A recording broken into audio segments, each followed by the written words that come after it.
الحمد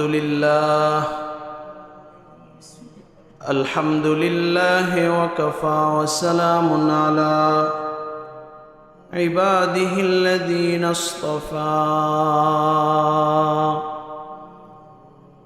أما بعد فأعوذ بالله من الشيطان الرجيم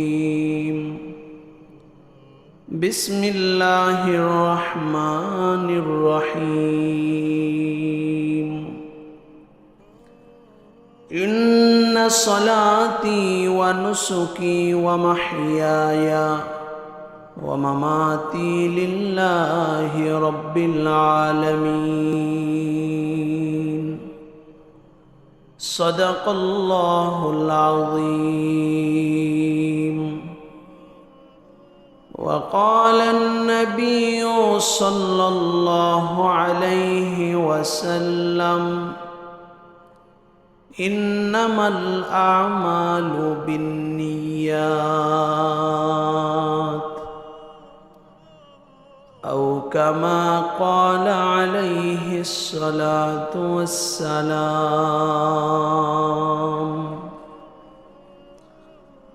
رہے میرے مسکن حوالے کعبہ بنے میرے مدفن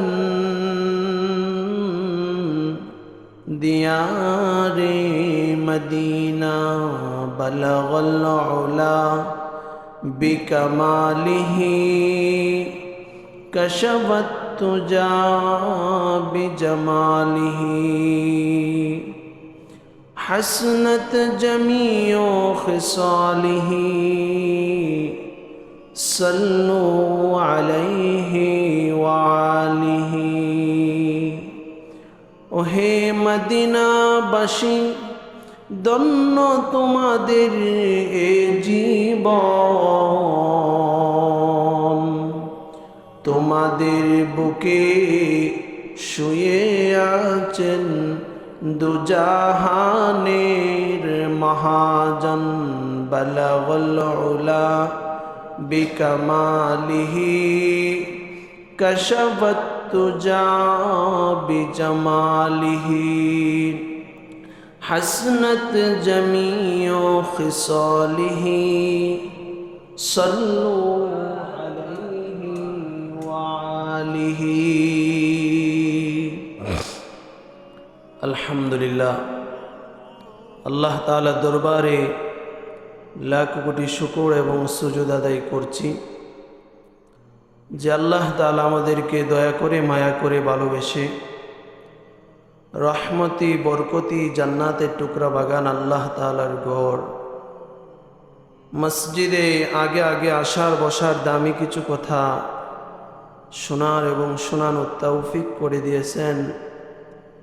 এজন্য অন্তর থেকে কালিমাতুশ শুকর আদায় করি আলহামদুলিল্লাহ। আজকে জিলকদ মাসের 27 তারিখ, এর মানে আমাদের সামনে একটা দামি মাস, দামি দিন আসতেছে। জিলকদের পরেই জিলহজ মাস। জিলহজ মাস মানে কুরবানির মাস। কুরবানি করা মানে আল্লাহ তাআলার সামনে আত্মসমর্পণ করা।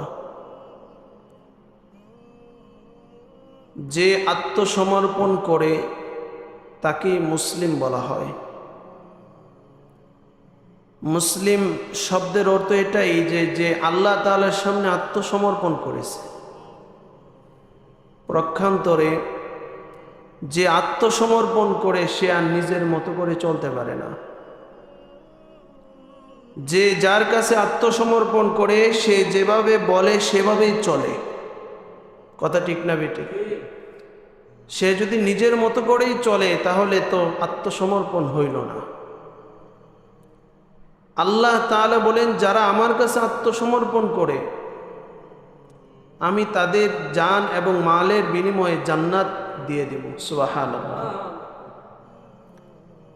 সুতরাং আল্লাহ তাআলার কাছে আমরা আত্মসমর্পণ করেছি।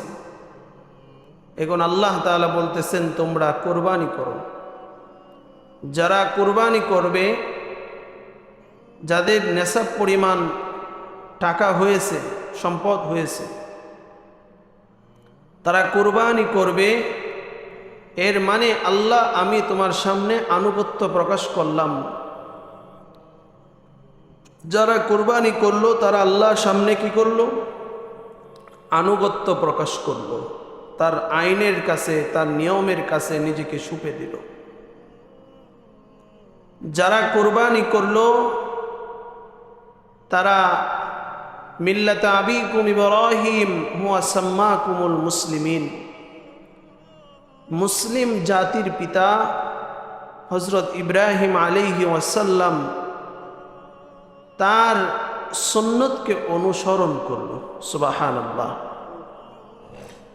যে কুরবানি করলো সে সবচেয়ে একটা দামি ইবাদত। ইবাদত দুই ধরনের হয়, একটা হলো শারীরিক, আরেকটা হলো আর্থিক। শারীরিক ইবাদত সেই ইবাদতকে বলে যা মানুষ শরীর দিয়ে করে। আল্লাহ তাআলা সূরা কাউসারের মধ্যে বলেন, ইন্না আ'তাইনাকাল কাউসার ফাসাল্লি লিরাব্বিকা ওয়ানহার, ফাসাল্লি লিরাব্বিকা ওয়ানহার। এখানে দুইটা ইবাদতের কথা বলা হয়েছে। এক নম্বর হলো নামাজ, আরেকটা হলো কুরবানি। সুবহানাল্লাহ। এর মাধ্যমে দুইটা বিষয় বুঝাই দেওয়া হয়েছে। নামাজ হলো শারীরিক ইবাদতের মধ্যে সবচেয়ে দামি ইবাদত। সুবহানাল্লাহ। আর আর্থিক ইবাদত সেই ইবাদতকে বলে যা সম্পদ ছাড়া হয় না, টাকা লাগে। কুরবানি দিতে গেলে টাকা লাগবে কিনা? আর্থিক ইবাদতের মধ্যে সবচেয়ে দামি ইবাদত হলো কুরবানি। যে কুরবানি দিল সে আর্থিক ইবাদতের মধ্যে সবচেয়ে দামি ইবাদত করলো। সুবহানাল্লাহ। যে কুরবানি দিল সে কৃপণতা এবং অহংকার থেকে মুক্ত হইল। কারণ সে যখন কুরবানি দেয় তখন সে তার কষ্টে উপার্জিত টাকার মাধ্যমে কুরবানি দেয়। কথা ঠিক না বেঠিক? এর মাধ্যমে তার কৃপণতা দূর হয়, আল্লাহর রাস্তায় খরচ করার মন মানসিকতা তৈরি হয়। দুই, এই কুরবানির পরে যখন কুরবানির গোশত নিজের আত্মীয় স্বজন, নিজের গরিব প্রতিবেশী এবং মেহমানদেরকে এটা খাবার খাওয়ানো হয়, এর মাধ্যমে কৃপণতা দূর হয়, এর মাধ্যমে অহংকার দূর হয়। কি দূর হয়? অহংকার দূর হয়। যখন গরিবের কাছে এটা নিয়ে যাবে তখন তার অহংকার দূর হইতে থাকবে। যখন তার আত্মীয় স্বজনকে খাবার খাওয়াবে তার অহংকার দূর হইতে থাকবে। সুবহানাল্লাহ। কুরবানির মাধ্যমে তাকওয়া অর্জন হয়, আল্লাহর ভয় অর্জন হয়। কুরবানির মাধ্যমে সহি কাজ করার তৌফিক হয়। কারণ আল্লাহ তাআলা বলেন, লা ইয়ানালাল্লাহু লুহুমুহা ওয়ালা দিমাউহা ওয়ালাকিন ইয়ানালুহুত তাকওয়া মিনকুম। যে বান্দা কুরবানি করে তার অন্তর আমি দেখি, তার বাহ্যিক আমি দেখি না। কোন বান্দা 4 লক্ষ টাকার কুরবানি দিয়েছে এটা আমি দেখি না। কোন বান্দা 5 লক্ষ টাকার কুরবানি দিয়েছে এটা আমি দেখি না। কোন বান্দা 8,000 টাকা 10,000 টাকার কুরবানি দিয়েছে এটা আমি দেখি না।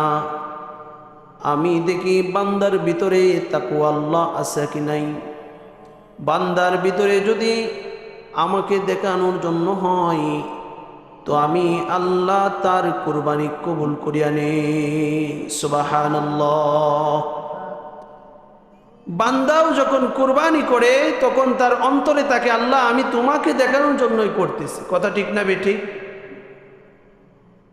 এজন্যই বান্দা বলে ইন্নী ওয়াজ্জাহতু ওয়াজহিয়া লিল্লাযী ফাতারাস সামাওয়াতি ওয়াল আরদা হানিফাও ওয়া মা আনা মিনাল মুশরিকিন। ইন্নী ওয়াজ্জাহতু ওয়াজহিয়া লিল্লাযী ফাতারাস সামাওয়াতি ওয়াল আরদ, আমি আমার চেহারাকে তাকওয়াল্লাহ, আমার কলবকে আমি আল্লাহর দিকে ঘুরাইয়া দিলাম। সুবহানাল্লাহ। সে আল্লাহ, যে আল্লাহ আসমান এবং জমিনের মালিক। ওয়ামা আনা মিনাল মুশরিকিন, আমি মুশরিকদের অন্তর্ভুক্ত নই। ইন্না সলাতি, আমার নামাজ, ওয়া নুসুকি ওয়া মাহইয়ায়া, আমার কুরবানি, ওয়া মাহইয়ায়া, আমার হায়াত, ওয়া মামাতি, আমার মৌত, লিল্লাহি রাব্বিল আলামিন, একমাত্র আল্লাহর জন্য। কুরবানির সময় আমরা পড়ি কিনা? কথা বলেন না, আমরা পড়ি কিনা? লা শারীকা লাহু ওয়া বিযালিকা উমিরতু ওয়া আনা আউয়ালুল মুসলিমিন। मेरे भाई दोस्तों बुजुर्गो,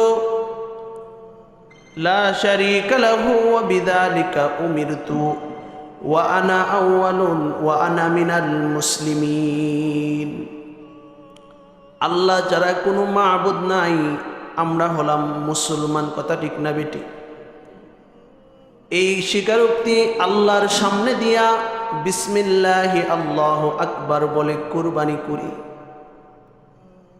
এর মাধ্যমে তাকওয়া অর্জন করি, এর মাধ্যমে এই শিক্ষা অর্জন করি যে কুরবানি যে আল্লাহর জন্য দেই, সমস্ত ইবাদত সব আল্লাহর জন্যই হয়। সুবহানাল্লাহ। সুতরাং কুরবানির মাধ্যমে, কুরবানি হলো নবী মুহাম্মদুর রাসূলুল্লাহ সাল্লাল্লাহু আলাইহি ওয়াসাল্লাম বলেছেন, এটা তোমাদের জাতির পিতা ইব্রাহিম আলাইহি ওয়াসাল্লামের সুন্নাহ। সুবহানাল্লাহ। কুরবানি হলো তাকওয়া অর্জন, কুরবানি হলো আল্লাহ তাআলার নৈকট্যপ্রাপ্ত বান্দা হওয়ার উপায়। কুরবানি হলো সবচেয়ে দামি ইবাদত আর্থিক ইবাদতের মধ্যে। সেই ইবাদত করার জন্য আমরা প্রস্তুতি আগে থেকেই নিতে হবে। কথা ঠিক না বেটি?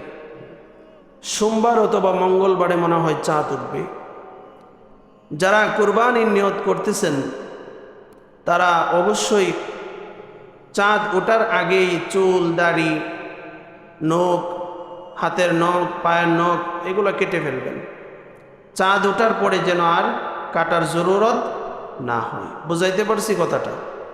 চাঁদ ওঠার পরে যারা কুরবানির নিয়ত করেছেন তারা এটা আর না কাটা মুস্তাহাব, সুন্নত। এজন্য আমরা যারা চুল দাড়ি কাটা, অনেকে আছে যে চুল কাটবে, নখ কাটবে, এগুলা কখন? চাঁদ ওঠার আগে এগুলা করে নেব। মেরে ভাই দোস্ত বুজুর্গ, এমন একটা দামি ইবাদতের জন্য এই জিলহজ মাসের শুরু থেকেই প্রস্তুতি নিতে হবে। জিলহজ মাসের আগের প্রস্তুতি হলো, কেউ যদি চুল চাটতে চায়, নখ কাটতে চায়, তাহলে চাঁদ ওঠার আগে কাটবে। অতঃপর ঈদের পর, চাঁদ ওঠার পরে ঈদ করবেন, ঈদের পরে চাইলে কি করবেন? এগুলা চাটবেন, কাটবেন। অতঃপর যখন চাঁদ উঠবে তখন থেকে আমাদের একটা আমল শুরু হয়ে যাবে। জিলহজ মাসের প্রত্যেকটা দিন, প্রত্যেকটা রাত আল্লাহ তাআলার কাছে দামি রাত। সুবহানাল্লাহ। প্রত্যেক দিন নবী মুহাম্মদুর রাসূলুল্লাহ সাল্লাল্লাহু আলাইহি ওয়াসাল্লাম বলেছেন, প্রত্যেক দিন তাসবিহ তাহলিল বাড়ায়া দাও। সুবহানাল্লাহ, আলহামদুলিল্লাহ, আল্লাহু আকবার, এগুলো বেশি বেশি পড়ো। আস্তাগফিরুল্লাহ বেশি বেশি পড়ো। এগুলা বেশি বেশি পড়লে কি হবে? তোমার ভিতরে আল্লাহ তাআলার ভয় সৃষ্টি হবে, ইবাদতের মেজাজ তৈরি হবে। এভাবে তুমি আল্লাহ তাআলা নৈকট্য প্রাপ্ত বান্দা হইতে পারবে। আর জিলহজ মাসের আমল হলো এগুলা। জিলহজ মাস শুরু হলে, সম্ভব হলে 9 তারিখ পর্যন্ত রোজা রাখা, সম্ভব হলে 9 তারিখ পর্যন্ত রোজা রাখা। যদি 9 তারিখ পর্যন্ত রোজা না রাখতে পারি, ইয়াউমুল আরাফা, আরাফার দিন অর্থাৎ ঈদের আগের দিন 9 তারিখ, ওই দিন কমপক্ষে রোজা রাখা।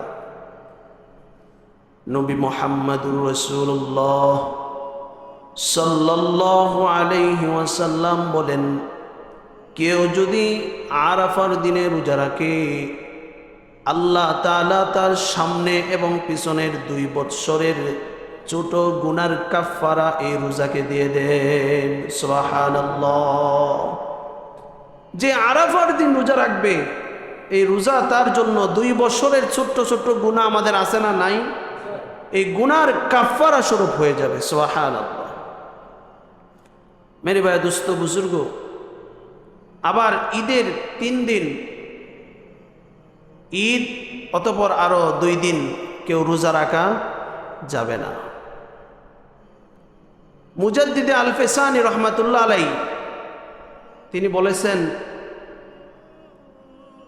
খাবার খাওয়াও যেমন ইবাদত, খাবার না খাওয়াও ইবাদত। তিনি বলেছেন অনেক জায়গায় যে কাশফ করা এটা শুধু ইবাদত না, কলবের হালত এটা শুধু ইবাদত না, শুধু নামাজ এটা ইবাদত না, শুধু খাবার দাবার করা এটা ইবাদত না, শুধু উপবাস থাকা এটা ইবাদত না। ইবাদত হলো আল্লাহ এবং আল্লাহ রাসূলের ইত্তিবা করা, তাদেরকে অনুসরণ করা। আল্লাহ যেহেতু সরাসরি আমাদের সামনে আসবে না, এজন্য কোরআন দিয়েছেন, আর কোরআনের প্র্যাকটিক্যাল হলো নবী মুহাম্মদুর রাসূলুল্লাহ সাল্লাল্লাহু আলাইহি ওয়াসাল্লাম। হযরত আয়েশা রাদিয়াল্লাহু তাআলা আনহাকে একজন জিজ্ঞাসা করলেন, নবীজির চরিত্র কেমন? তখন তিনি বলেছেন, তোমরা কি কোরআন পড়ো নাই? কোরআন যেভাবে বলেছে, কোরআনের হুবহু বাস্তব প্র্যাকটিক্যাল হলো নবী মুহাম্মদুর রাসূলুল্লাহ সাল্লাল্লাহু আলাইহি ওয়াসাল্লাম। সুতরাং ইবাদত হলো রাসূল করিম সাল্লাল্লাহু আলাইহি ওয়াসাল্লামের ইত্তিবা করা, তিনি যা বলেছেন সেটাকে অনুসরণ করাই হলো ইবাদত। সুবহানাল্লাহ। এর মানে যখন নবী মুহাম্মদুর রাসূলুল্লাহ সাল্লাল্লাহু আলাইহি সাল্লাম আল্লাহ তাআলার পক্ষ থেকেই তো সব কিছু বলেন, তিনি যখন বলেছেন রোজা রাখো, তখন রোজা রাখা, উপবাস থাকাই ইবাদত। কথা ঠিক না বেঠিক? তিনি যখন বলেছেন খাবার খাও, তখন খাবার খাওয়াটাই কি ইবাদত। আর আমরা আমাদের নামের শুরুতে বলি আমরা মুসলমান। মুসলিম শব্দের অর্থই হলো আত্মসমর্পণকারী। যে আত্মসমর্পণ করেছে সেই মুসলিম। কার কাছে আত্মসমর্পণ করেছে? আল্লাহর কাছে আত্মসমর্পণ করেছে। আল্লাহ এখন যা বলবে তাই মানবে, এটাই হলো মুসলমান। সুবহানাল্লাহ। যেখানে বলা হয়েছে রোজা রাখো, সেখানে রোজা রাখো। যেখানে বলা হয়েছে রোজা ছাড়ো, সেখানে রোজা ছেড়ে দাও। এর নামে কি? ইবাদত। সুবহানাল্লাহ। মেরে ভাই দোস্ত বুজুর্গ, ইবাদত আল্লাহ তাআলা এবং আল্লাহ রাসূলের আনুগত্য করার নাম হলো ইবাদত। যে কোরবানি আমাদের সামনে আসতেছে, এটা আল্লাহ তাআলার একটা বড় দামি ইবাদত আল্লাহ তাআলা আমাদেরকে দিয়েছেন। কেউ যদি এই ইবাদত করে, এতে আর্থিক ইবাদতের সবচেয়ে দামি ইবাদত করলো।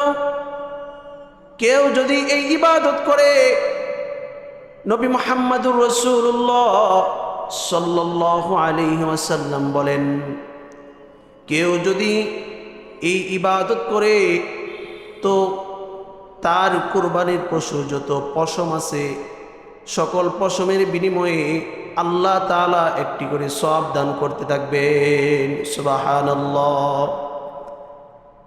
আমাদের কুরবানির পশুর গায়ে কি পরিমাণ পশম থাকে আমাদের কারো জানা নাই, কথা ঠিক না বেঠিক?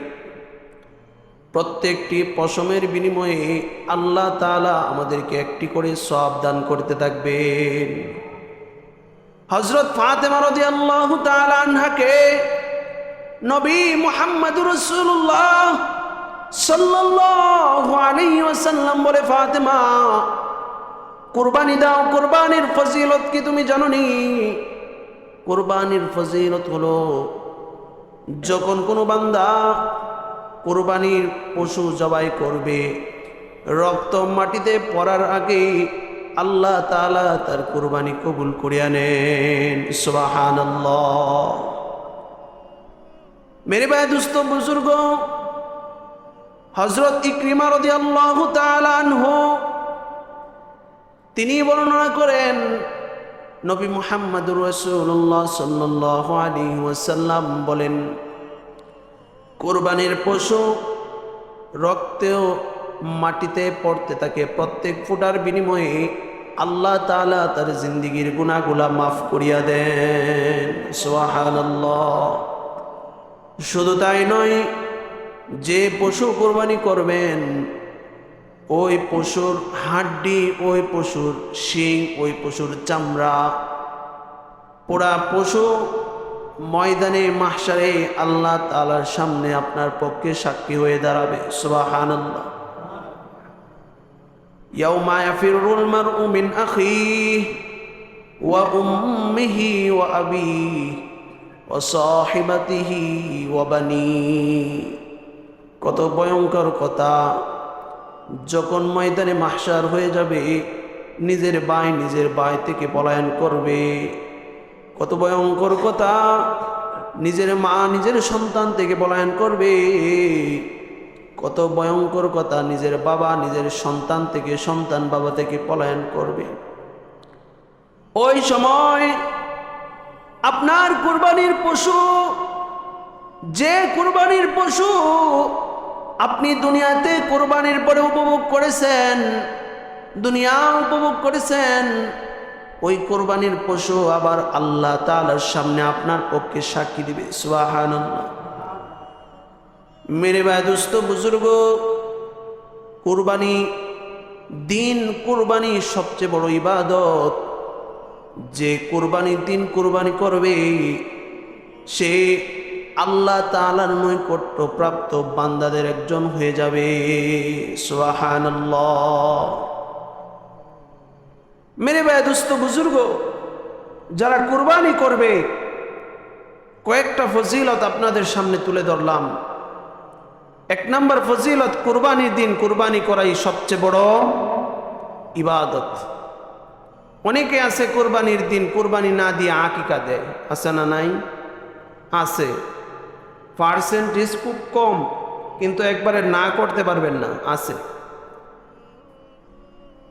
যারা আকিকা দিবে, নিয়ম হলো, আমি আমার আগে মা বাবার সন্তানের উপর দায়িত্ব, এই আলোচনা করতে গিয়ে আমি বলেছিলাম আপনাদেরকে যে ৭ম দিনের মাথায় আকিকা দেওয়া, ওইটা তো আপনি পারলেন না। এখন আবার কুরবানির দিন সবচেয়ে বড় ইবাদত হলো কুরবানি, সেইটা না দিয়ে আপনি দিতেছেন আকিকা। জিনিসটা কি সুন্দর হইল? কথা বলেন, জিনিসটা কি সুন্দর হইল? হইল না। এইটা যেন এমন কথার কথা, আপনার বাড়িতে বিবাহ, মানুষ আসছে খাবার দাবারের জন্য, আপনি বলতেছেন বিবাহের অনুষ্ঠান ঠিক আছে, কিন্তু আজকে আমার বাবার 40 পড়ায় লাইতেছে। কেমন হইল? জিনিসটা খুব দুঃখজনক না? আজকে হলো সবচেয়ে দামি ইবাদত কুরবানি, কুরবানি না দিয়ে আপনি কি করতেছেন? আকিকা দিতেছেন। এটা সুন্দর হইল না। আপনার উপরে যদি কুরবানি ওয়াজিব হয়ে থাকে, আপনি অবশ্যই কুরবানি দিবেন, অন্যথায় আপনি গুনাহগার হবেন। আর যদি কুরবানি ওয়াজিব না হয়ে থাকে, তাহলে আকিকা যদি দেন, পরে দেন, কুরবানির দিন কেন দিবেন? এটা তো জিনিসটা সুন্দর হইল না। এই জন্য যারা কুরবানি দেয়, কুরবানির দিন সে সবচেয়ে বড় ইবাদতটা করলো, সুবহানাল্লাহ। 2 নাম্বার, যখন কুরবানি দেয়, যে পশু আমরা কুরবানি করি সেই পশুর শরীরে কি পরিমাণ রোম থাকে আমরা বলতেও পারবো না। আল্লাহ তাআলা দেখেন, গোশত আমরা খাবো, এটা আমরাই উপভোগ করব, তারপরেও আল্লাহ তাআলা প্রত্যেকটি রোমের পরিবর্তে আল্লাহ তাআলা একটি করে সওয়াব দান করতে থাকেন, সুবহানাল্লাহ। এখন এটা বুঝে আসবে না যে এটা কত দামি। যখন আপনি, ক্ষুধা না করুন, আপনি যদি আটকে যান যে তোমার একটা সওয়াব হইলেই তুমি জান্নাতে যাইতে পারবা, তখন বুঝতে পারবেন, তখন বলবেন যদি আমার গরুর রুমে একটা রুম বেশি হইতো তাহলে তো একটা সওয়াব বেশি পাইতাম। কথা ঠিক না বেটি? আমার খাসির রুমে যদি একটা রুম বেশি হইতো তাহলে তো আজকে আমি জান্নাতে যাইতে পারতাম, একটা সওয়াবের কারণে আমি আটকে গেছি। তখন আমরা বলবো, হ্যাঁ, যদি আমরা আরো সুন্দর ভালো কোনো গরু, ভালো কোনো খাসি দেইকা কোরবানি দিতে পারতাম, আল্লাহর রাস্তায় সর্বোত্তম জিনিসটা কোরবানি দিতে পারতাম, সুবহানাল্লাহ। তখন বুঝতে পারবো একটা একটা রুমের কারণে একটা একটা সওয়াব যে কত দাম। যখন আমরা কুরবানি করব, কুরবানির রক্ত মাটিতে পড়ার আগেই আল্লাহ তাআলার কাছে একটা বিশেষ ফজিলত নিয়ে, বিশেষ মর্যাদায় আল্লাহ তাআলার কাছে কবুল হয়ে যায়, সুবহানাল্লাহ।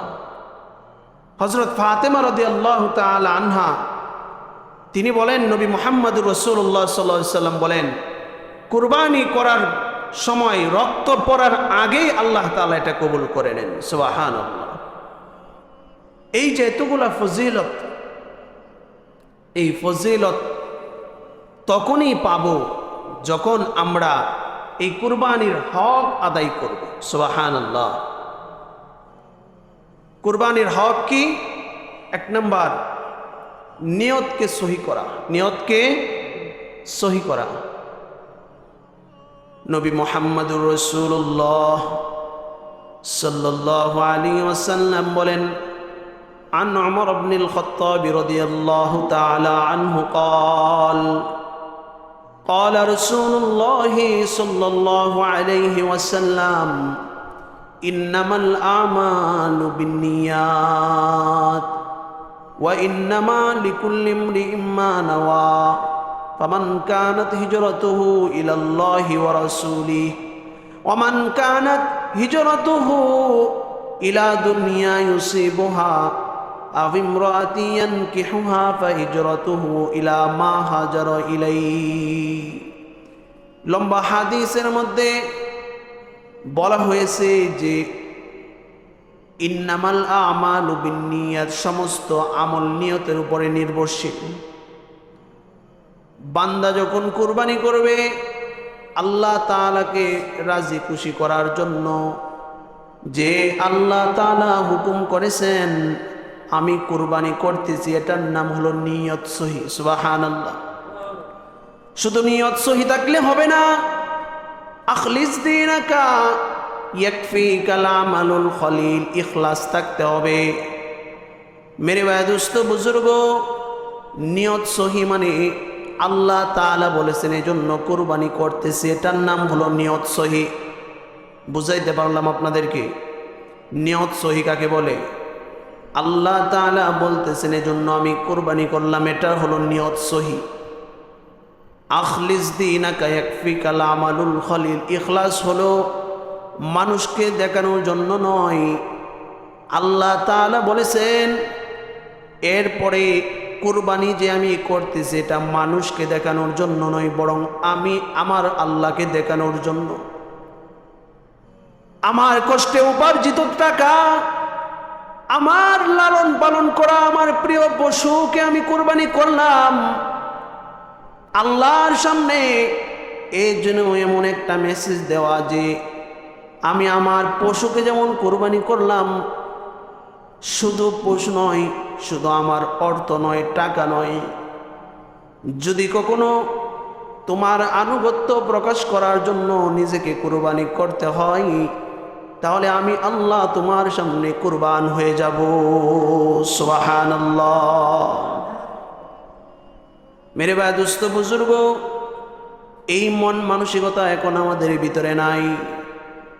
কিন্তু একজন সাহাবী যাকে মৃত্যুর দ্বার প্রান্তে দাঁড় করানো হয়েছিল,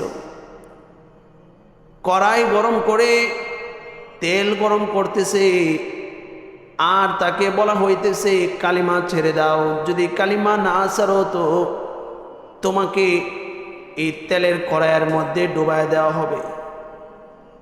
চোখের পানি ছেড়ে দিতেছেন। তাকে জিজ্ঞাসা করা হয়েছে, তুমি চোখের পানি কেন ছাড়তেছো? তুমি কি ভয় পেয়েছো? কাফের বেঈমানরা মনে করেছিল ওই সাহাবী ভয় পেয়ে নিজের চোখের পানি ছেড়ে দিতেছে। মেরে ভাই দুস্থ বুজুর্গ, তাকে যখন জিজ্ঞাসা করা হলো চোখের পানি কেন ছাড়তেছো, সে বলে আমি আফসোস করতেছি, আল্লাহ তাআলার জন্য আমি মাত্র একবার জীবন দিতে পারবো, একবার নয়। আল্লাহ যদি আমাকে আবার জীবন দিতেন, আমি আবার আল্লাহর জন্য শহীদ হয়ে যাইতাম। সুবহানাল্লাহ। আমি সেই আনন্দে চোখের পানি ছেড়ে দিয়েছি যে আল্লাহ দ্বীনের জন্য আমাকে কুরবানি হওয়ার তৌফিক দিয়েছেন। শুধু একবার নয়, 1000 বার যদি আমি দুনিয়ায় আসতাম, 1000 বার আল্লাহর জন্য কুরবানির মেজাজ আমার আছে। সুবহানাল্লাহ। এজন্য শুধু কুরবানি নিজের টাকা এবং নিজের পশু নয়, আল্লাহর সামনে নিয়তকে এমনভাবে পেশ করা যে আল্লাহ, আমার কষ্টে উপার্জিত টাকা তোমার জন্য যেভাবে ব্যয় করে দিতেছি, শুধু টাকা নয়, শুধু পশু নয়, তুমি চাইলে নিজেকেও তোমার জন্য বিলীন করে দিতে পারবো। সুবহানাল্লাহ। এটা যেমন ফজিলতের কথা, এটা একটা গুরুত্বপূর্ণ মাসআলার কথা। আমরা অনেকে আছি 7 জনে কোরবানি দেয়, আছে না নাই? যাদের একটু আর্থিক সমস্যা বা মধ্যবিত্ত, তারা তো একা কোরবানি দেওয়া কঠিন। আবার চাইলে খাসি একা কোরবানি দিতে পারবে। আমি মনে করি বর্তমান সময়ে এটাই সহি, এটাই সুন্দর, এটাই ইখলাসপূর্ণ একটা কোরবানি। কিন্তু দিন শেষে সমাজের অনেক বাধ্যবাধকতার কারণে আমরা বেশিরভাগ মানুষ একসাথে হয়ে কোরবানি দেয়। কথা ঠিক না বেঠিক? সেই জায়গায় 7 জনের মধ্যে যদি একজন ব্যক্তির মেজাজ এমন থাকে যে আমি গোশত খাওয়ার জন্য কোরবানি দিতেছি, তাহলে বাকি 6 জনের কোরবানিও হবে না, আর তার তো হবেই না। বুঝাইতে পারলাম কথা? 7 জনের ভিতরে কাদের সাথে আপনি কোরবানি দিতেছেন, এই মেজাজ আপনাকে রাখতে হবে। দ্বিতীয় বিষয় হলো হালাল। আমরা এখন মহাসংকটে আছি এই হালাল নিয়ে। কথা ঠিক না বেঠিক? সুদ, ঘুষ, অন্যায়, অন্যের মাল আত্মসাৎ, টাকা পয়সা জুলুম করে মানুষের মাল নিয়ে সারা জীবন হজ করলেও কোনো লাভ নাই, সারা জীবন যাকাত দিলেও কোনো লাভ নাই, সারা জীবন কুরবানি দিলেও কোনো লাভ নাই। বাংলাদেশের মতন এমন একটা রাষ্ট্রে যেখানে 1970 থেকে 80-র দশকে 25 থেকে 30 লক্ষ গরু কুরবানি হইত। মানুষ বাড়ার সাথে সাথে আজকে 1,23,00,000 কাছাকাছি এই সংখ্যা দাঁড়িয়েছে কুরবানি। মানুষ বেড়েছে, কুরবানি বেড়েছে, 25 লক্ষ থেকে 1 কোটির উপরে চলে গেছে। কিন্তু ইখলাসিয়াত শেষ হয়ে গেছে। কথা ঠিক না বেঠিক? আল্লাহর জন্য কুরবানি দেওয়া এটা শেষ হয়ে গেছে, এটা কমে গেছে। লাখে কোটিতে 5 জন খুঁজে পাওয়া যে আল্লাহর জন্য কুরবানি দিতেছে খুব মুশকিল হয়ে পড়েছে। আর এমন এক দেশে 5 লক্ষ টাকা 10 লক্ষ টাকা করে এক একজন কুরবানি দেয়, যারা খুঁজে দেখবেন দুর্নীতিবাজ হলো তারাই। কথা ঠিক না বেঠিক? মানুষের সামনে নিজেকে গৌরব করার জন্য একটা গরুকে সাজায় ঘোরাফেরা করায়, ফেসবুকে স্ট্যাটাস দেয়, আজকে আমরা 5 লক্ষ টাকার একটা গরু কোরবানির জন্য পশু ক্রয় করলাম, আছে নাকি নাই? তাহলে মানুষকে দেখানোর জন্য যা হবে তা কখনো আল্লাহর কাছে গ্রহণযোগ্য হবে না। হযরত আবু হুরায়রা রাদিয়াল্লাহু তাআলা আনহু উনার একটা হাদিস বর্ণনা করতে গিয়া 4 বারের উপরে অজ্ঞান হয়েছেন। কয়বার? একজন সাহাবী হযরত আবু হুরায়রা রাদিয়াল্লাহু তাআলা আনহুকে বলেন এই হাদিসটা বর্ণনা করার জন্য। হযরত আবু হুরায়রা বলেন, এমন একটা হাদিস আমি জানি যা নিরিবিলিতে এমন সময় সরকারে দো আলম নবী আমার কাছে বলেছেন, যখন কোনো সাহাবী এখানে ছিল না, একমাত্র আমি জানি। সুবহানাল্লাহ। যখন হাদিস বর্ণনা করবে, হাদিস বর্ণনা করতে গিয়া প্রথমবার অজ্ঞান হয়ে গেলেন, আল্লাহু আকবার বলবেন না, তাকে ধরে তোলা হইল। আবার ক্বালা রাসূলুল্লাহ সাল্লাল্লাহু আলাইহি ওয়াসাল্লাম বলবে আবার অজ্ঞান হয়ে গেছে। আবার যখন অজ্ঞান হয়েছে আবার তাকে বসানো হইল। হযরত আবু হুরায়রা তৃতীয়বার আবার অজ্ঞান হয়ে গিয়েছে, চতুর্থবার আবার অজ্ঞান হয়ে গিয়েছে। আবার যখন অজ্ঞান হয়ে গিয়েছে তখন তাকে তোলা হলো। তাকে তোলার পরে বলে, কষ্ট করে হলো হাদিসটা আমাদের সামনে বর্ণনা করুন। হযরত আবু হুরায়রা রাদিয়াল্লাহু তাআলা আনহু 4 বার হাদিস বলার আগে অজ্ঞান হয়ে গিয়েছেন। কত গুরুত্বপূর্ণ এবং ভয়ঙ্কর হাদিস। হযরত আবু হুরায়রা তার সামনে বলেন, সরকারে দো আলম নবী আমাদেরকে বলেছেন এমন কিছু মানুষকে ময়দানে মাহশারে দাঁড় করানো হবে যারা হলো আলেম। বলা হবে জিন্দেগিতে তুমি কি করেছো? বলে আমরা আলেম হয়েছি। কিসের জন্য আলেম হয়েছো? বলে আপনার নৈকট্য হাসিল করার জন্য। বলে নৈকট্য হাসিল করার জন্য নাকি তোমাকে আলেম বলবে, মাওলানা বলবে, মুফতি বলবে, এই জন্য হয়েছো? মানুষ তোমাকে মাওলানা মুফতি বলেছে, আমার কাছে তোমার কোনো জায়গা নাই, তোমার ঠিকানা হবে জাহান্নাম। যদি আমার জন্য করতা তাহলে আজকে তোমার ঠিকানা জান্নাত হয়ে যাইতো, তো তাকে জাহান্নামে টেনে নেওয়া হবে। এভাবে কিছু নামাজিকে দাঁড় করানো হবে। নামাজিরা বলবে আল্লাহর জন্য, আল্লাহ বলবে তোমরা মানুষকে দেখানোর জন্য করেছো, তাদের ঠিকানা জাহান্নাম হবে। এভাবে কিছু কুরবানি করনেওয়ালা যারা আল্লাহর সামনে বলবে আমরা আপনাকে রাজি খুশি করার জন্য কুরবানি করেছি, আল্লাহ বলবে কুরবানি করেছো মানুষকে দেখানোর জন্য, এই কুরবানি আমার কাছে কোনো দাম নাই।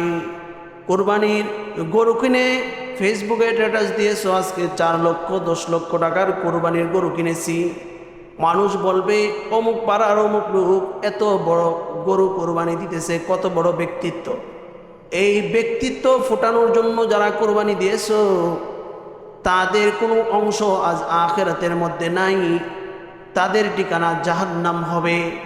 মেরে ভাই দুস্থ বুজুর্গ, হযরত আবু হুরায়রা যেহেতু আলেম ছিলেন, তিনিও ভয় পাইতেছিলেন তাদের কাতারে নাকি তাকেও দাঁড় করানো হয়। মেরে ভাই দুস্থ বুজুর্গ, আল্লাহর জন্য যদি হয় আল্লাহ তাকে জান্নাত দিবেন এবং কুরবানির ফজিলত দিবেন। যদি আল্লাহর জন্য না হয়ে মানুষের জন্য হয় তার ঠিকানা কোথায় হবে? জাহান্নাম হবে। মেরে ভাই দুস্থ বুজুর্গ, তাহলে নিয়ত সহি এবং ইখলাস থাকতে হবে। নিয়ত মানে আল্লাহ হুকুম করছেন এজন্য করতেছি, ইখলাস মানে মানুষকে দেখানোর জন্য না, বরং আল্লাহকেই দেখানোর জন্য। 2 নাম্বার, আমরা কি করব? হালাল টাকার মধ্যে কোরবানি দেব। 7 জনের মধ্যে, 6 জনের মধ্যে, 5 জনের মধ্যে, 4 জনের মধ্যে, 3 জনের মধ্যে, 1-এর অধিক 2-এর মধ্যে একজনের যদি এমন হয় যার সম্পদ মাল, যে টাকাটা ইনভেস্ট করেছে, টাকাটা দিয়েছে, সেই টাকার অর্ধেক বা তার চেয়ে বেশি হারাম, তাহলে 7 জন 5 জন সকলের কোরবানি নষ্ট হয়ে যাবে, তাদের কোরবানি হবে না। আবার বলতেছি, 7 জনের মধ্যে যদি এমন কেউ থাকে যে একজনের টাকা 7 জনের একজন এমন যার একজনের টাকা অর্ধেক বা তার চেয়ে বেশি হারাম, তাহলে তার কুরবানি হবে না।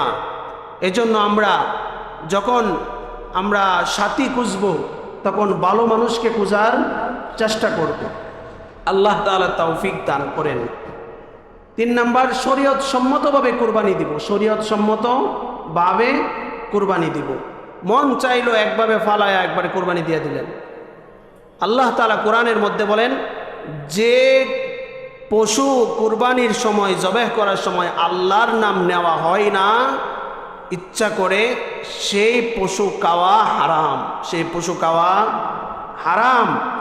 প্রক্ষান্তরে যে পশু ফাযকুরুসমাল্লাহি আলাইহি, যে পশু জবেহ করার সময় আল্লাহর নাম নেওয়া হয়, সেই পশুর মধ্যে বরকত এবং ফজিলত আল্লাহ তাআলা দান করেছেন। সুবহানাল্লাহ। এই জন্য ইন্নী ওয়াজ্জাহতু ওয়াজহিয়া লিল্লাযী ফাতারাস সামাওয়াতি ওয়াল আরদ হানিফা ওয়া মা আনা মিনাল মুশরিকিন ইন্না সলাতি ওয়া নুসুকি ওয়া মাহইয়ায়া ওয়া মামাতি লিল্লাহি রাব্বিল আলামিন লা শারীকা লাহু ওয়া বিযালিকা উমিরতু ওয়া আনা আউয়ালুল মুসলিমিন। এই সম্পূর্ণটা অনেকে নাও পড়তে পারেন, কিন্তু বিসমিল্লাহি আল্লাহু আকবার কমপক্ষে এটা বলা কি জরুরি। পারবেন তো ইনশাআল্লাহ? আল্লাহ তাআলা আমাদেরকে উক্ত বিষয়গুলোর উপরে আমলের তৌফিক দান করেন। সকলে পড়ে আমিন।